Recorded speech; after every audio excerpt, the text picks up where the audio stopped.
right. We usually start out with just a light question just to get things going. So I'd like you all to introduce yourselves and tell me what movies you're really into when you were children or young adults that inspired you. Hey, my name is Gabriel Furman. I wrote and directed Claudia, the last one. A movie I was really into when I was a kid was, a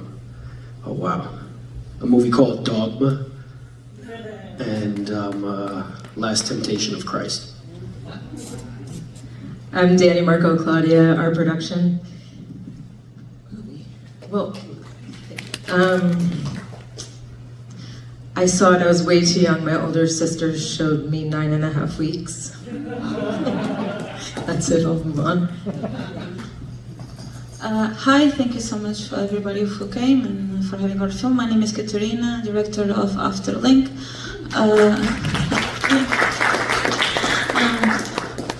Films, when I was little, my cousin forced me, she was into psychology, and she forced me to watch Waken from Richard Linklater. It's an animation, but it's like purely philosophical, so it's not really when you are a kid really want to watch, but I fall in love with Waking Life. So it's a guy in dreams and goes and finds people in dreams. And I'm passionate for all the films from Aronofsky as well. So. Hello, I'm Matthew from Afterlink. I was the post-production supervisor on it.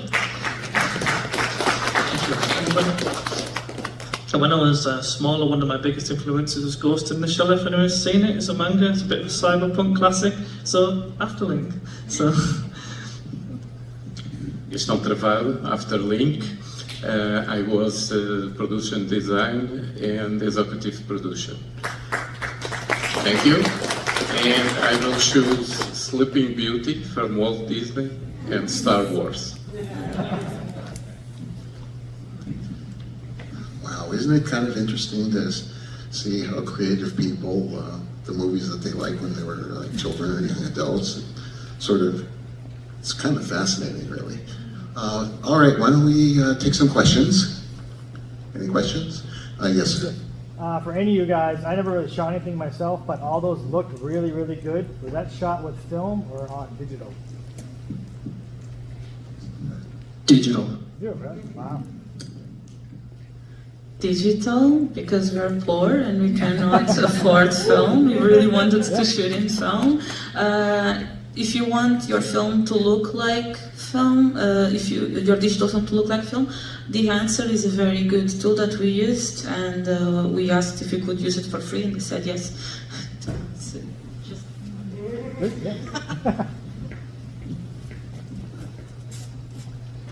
Next person.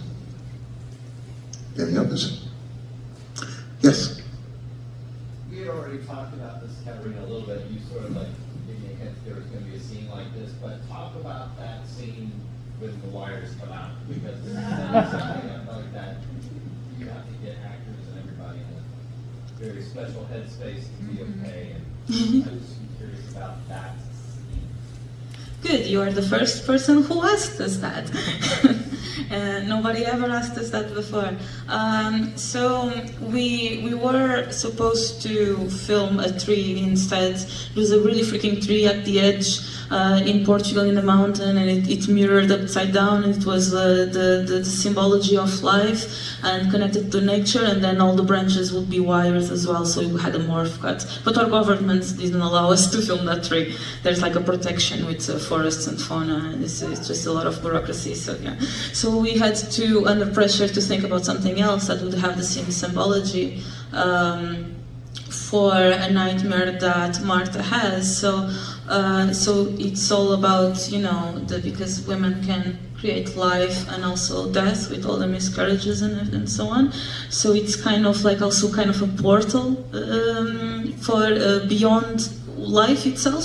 So all mixed with electricity. So you can think of also your own ideas of it, but that was the plan, and then how technology is interfering and intertwined with nature, our own nature as well. So it was really dark. It was not dark in our thing. So, but there's lots of blood as well coming out, but I think you couldn't see it. But so yeah, that was one take. And we had also very dark, you couldn't see, but there was a fake vagina made it with latex, because we were very poor, so we went to actually a sex shop, so to ask like, do you have any vaginas that we could use? It's for a film, and then they got us like, a horrible price, like 100 and something, and we said like, but it's for a film, and then my production assistant actually came to her and asked, we will give it back.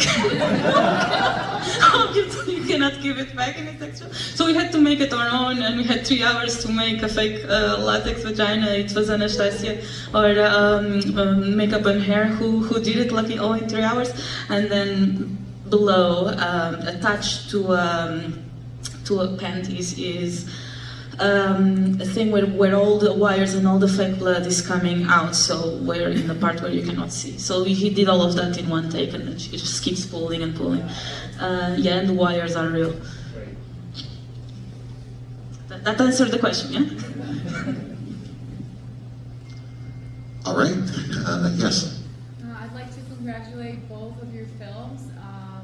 They were really great, and I think that both of them could have also been features, and I'm just curious if you guys are taking the short films into the features category, or if you have any other projects coming up. Congratulations, they were both amazing.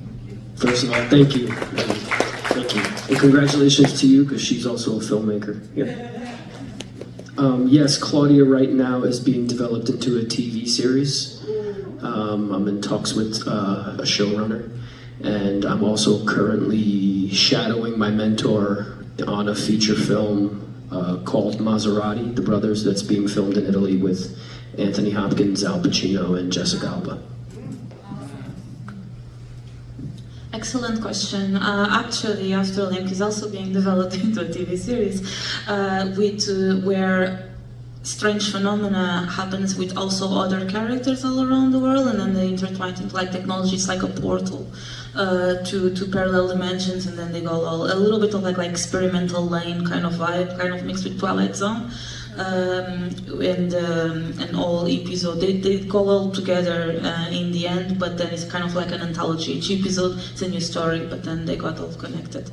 That's being developed in Portugal, but we are expected to be rejected by a government again, like all the time.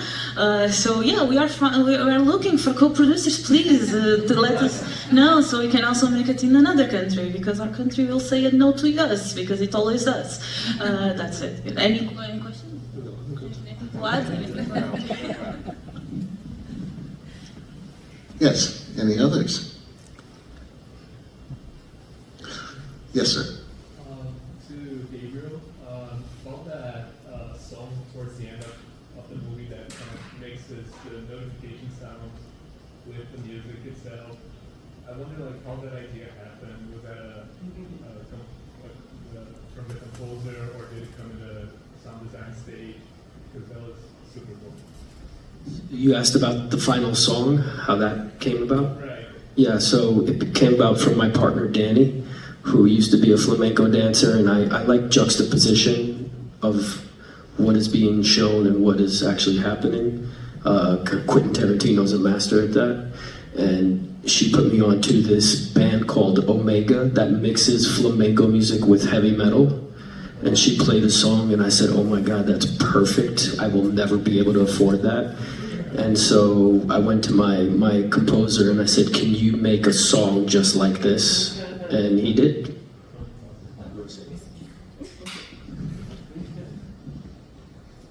Another. There's no wrong questions. Any questions? Yes. I just wondered, Gaston and also you, Gabriel, could talk a little bit about how you approach designing for those two very cramped spaces and still allowing the lights and cameras and things like that. Never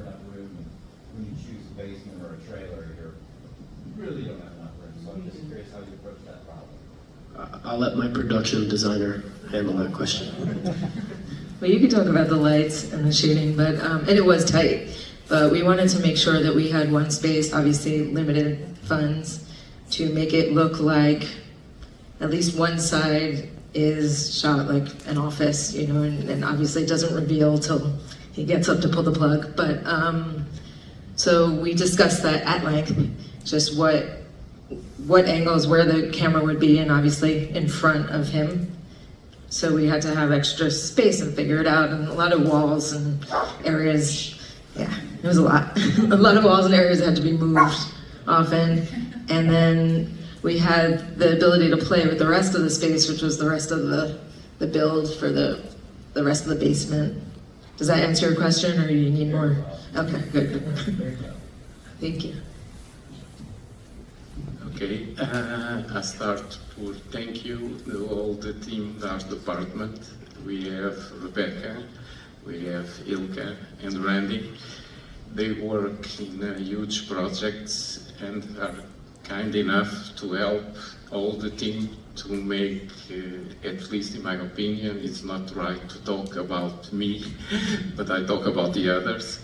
But they work in the Harry Potter trilogy. Ilka was on the team that last year won for Simple Things, the VFX and the art, Poor Things, sorry, Poor Things. And the challenge was actually bring to life the ideas of Caterina. And concerning the van, it was a bit tiny, but a bit. But Caterina was defined two spaces, one for David and one for Martha. And with the duality of one most technological, David, with lights, the computers, the tools, and for Martha, more organic, the tissue, the crystals, the cards, for that juxtaposition and that duality.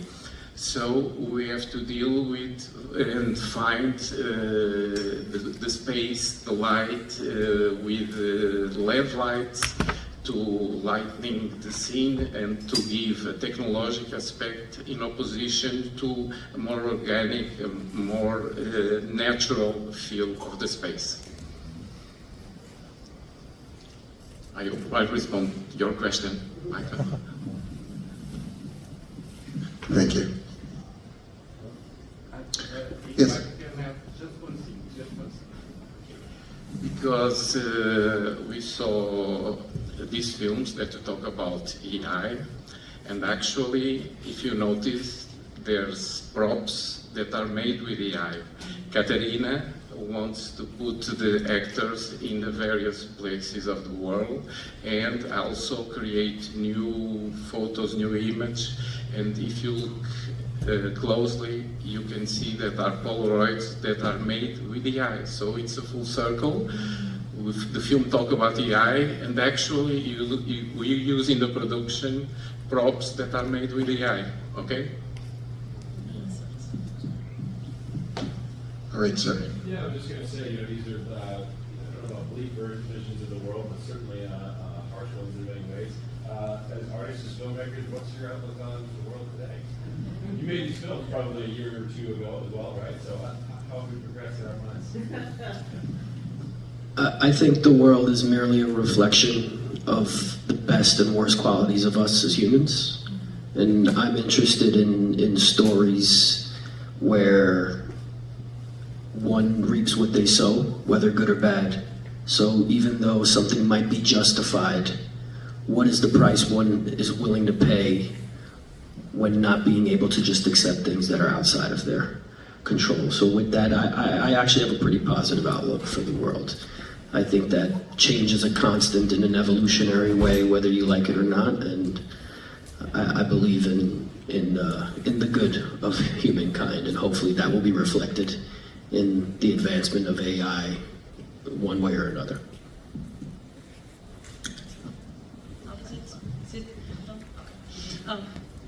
My perspective is a bit negative. It's, does anyone here knows what an egregore is? Am I pronouncing it right? Yeah, egregore is. Nobody? It's the collective mind projects. Maybe you explain it better. No? Okay, I can't really go for it. Okay, when the collective mind, when we are all thinking about the same thing, not necessarily at the same time, but over time, decade after decade, our collective thinking makes this happening. Is kind of a phenomenon, and which and the name for it is an egregore. It's kind of like a collective mind form, and that makes it then an entity. Could be like, phenomena or an entity or a ghost, or which is what we are approaching in a mini-series. So we are Matthew is creating an AI in our living room and in our computer, because the problem is how to storage memory high, like he said in the previous Q&A. And so when you storage memory in the AI, so it kind of like remembers you and your conversations and can bond with you without having to restart every time, etc., etc. So now imagine that an entire world have access to this, and so that kind of like it's mirroring us. So it's easier to make a collective mind. So imagine, yes, everybody is like thinking about a monster, maybe it becomes real. Everybody talking about nuclear war, then it becomes real. So it kind of like it kind of seems like a tool to that. And unfortunately, if you watch The Arrival, or you will in the marathon, there's always a tendency to be negative naturally in our human nature, to think negative, like we have a tendency to always think negative of us, and instead of, you know what I mean, like instead of thinking about positive things, our tendency is to always think about negative things. Unfortunately, we remember the trauma instead of remembering what is good. And so all this tendency connected with AI, I think it will be a little bit of a catastrophe, which is why we make this duality between spirituality, because these people think more about these things regardless of religion, but these spiritual things, if we are a bit more aware that artificial intelligence and spirituality are not the opposites at all, they're actually very connected. Does this answer the question? Do you want to say anything? Yeah, go on. I'll just say one of the important themes for our film, from my perspective of working on it, is to do with liminality. So it's like the boundary of things, and I always thought that was very interesting to explore from a pop perspective.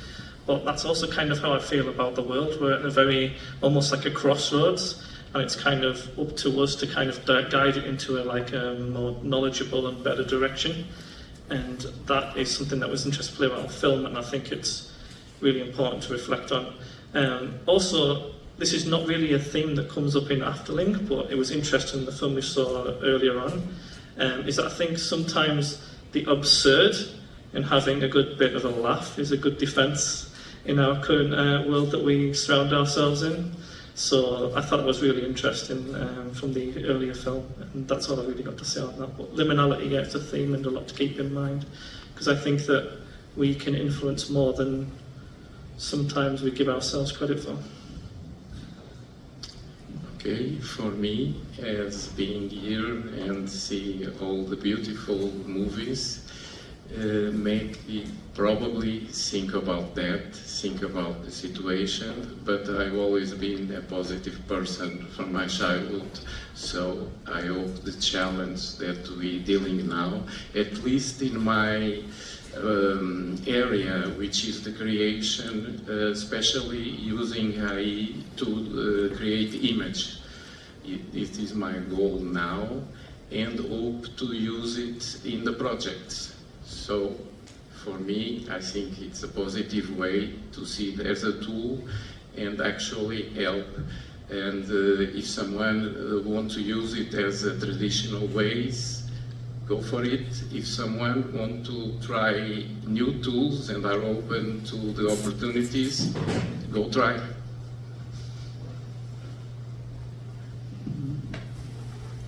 Hi. Yes. Caterina, what you said about spirituality and technology then intersecting, I wanted to ask you, what do you think our role as filmmakers are today in terms of conveying emotion and in terms of manifesting what we believe in? Because our work is mainly about storytelling, right? And we're getting to a place where we need to really be certain of the message where we want to get across. So I wanted to ask you both of your teams, but especially what you were talking about, spirituality and technology, and how the human race is, having this challenge of conveying what's good and what's bad. And I just wanted to hear from you guys, like, how do you feel our purpose is as filmmakers today in terms of next projects and what we want to convey? You go first. There's a great documentary series on one of the greatest directors ever called Sidney Lumet on Amazon. I recommend to everybody watch it. He speaks directly to this, and this is just my opinion and apparently his. I think as an artist, as a filmmaker, if I set out to do anything to change the world or to mirror something, I think that's nothing but ego. I think it's my responsibility to reveal every part of myself as a human being in hopes that whatever I am scared of, I can confront in my art. If that touches other people, fantastic. But in my humble opinion, and I'm a very spiritual person too, for me to think that my purpose is to shift someone's path, that takes away the fact that they have a soul and that they have their own way of doing things. I hope that answers it. I was about to say the same thing because it's about knowing who you are and trying to find all the layers of yourself, because now and then the AI is doing everything for us. Is being an assistant, is scheduling your Google Calendar, is making art, which is terrifying. So all we can do is trying to find who we are, where we come from, and what we're doing. So you're asking what our purpose as a filmmakers is. This conceptual, this is not a word, is exploring the concept of exactly who we are, and hopefully other people finds themselves also in the film. But instead of looking at the market and trying to copy and trying to make remakes and trying to make the films that you think the audience wants to watch, I think mainly is trying to figure out who you are. Because how can you make a film about something about people and for people to empathize with if you do not know yourself, essentially? Yeah, I can, if I'm on the spot. Yeah. So the interesting thing for me when it comes to AI, and I kind of leave you guys with a question more than an answer, is that where did it learn all that data from? It was the data set from us that it's learned off. It's all our thoughts, emotions, everything that we've put on the internet that it's learned from. So who's to say that it's not captured some of our soul? If you just think of that in a conceptual way, because that data didn't come out from thin air, right? We all generated it, and I'll just leave it there. Something like a cult. We're not a cult. We're not trying to get followers. For me, it will be a challenge. It will be a challenge because right now I'm pretty sure that my dreams that I have when I was a childhood and saw beautiful illustrators by great artists about space, about fantasy, about fairies, about everything that I like it. Right now, with the use of AI, I can do it the way I imagined before. So it's like turning my expectations and my dreams at the time possible. And for me, it was so, sometimes I find myself almost mesmerized and almost surprised what we can do now.